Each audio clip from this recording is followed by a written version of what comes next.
Iniutos ng Office of the Ombudsman na i-secure ang cellphone at iba pang gadget ni dating DPWH Undersecretary Maria Catalina Cabral kasunod ng kanyang pagkamatay.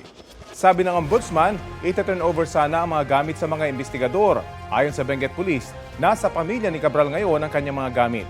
Nagpaabot naman ang pakikiramay ang DPWH sa pamilya ni Cabral. Nakikiisa raw sa pakikidalamhati ang kagawaran kung saan nagtrabaho si Cabral ng mahigit 40 taon. Isang engineer si Cabral na pumasok sa DPWH bilang isang civil engineering aide. Base sa kanyang profile sa National Irrigation Administration kung saan alternate member siya ng Board of Directors, siya ang unang rank and file employee ng DPWH na umangat sa level ng Undersecretary. Nitong Setyembre, nag-resign si Cabral bilang Undersecretary for Planning and Public-Private Partnership matapos idawit sa issue ng flood control. Ayon kay Senador Ping Lacson, lumapit daw noon si Cabral sa staff ni Noy Senate Minority Leader Tito Soto para sa insertions ng 2026 National Expenditure Program. Itinanggi ito dati ni Cabral.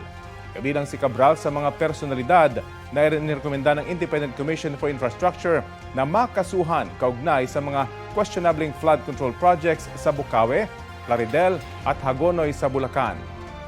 Ipinatawag siya ng ICI sa kanilang pagdinig nitong Lunes, December 15, pero hindi siya tumugon at sumipot sa komisyon.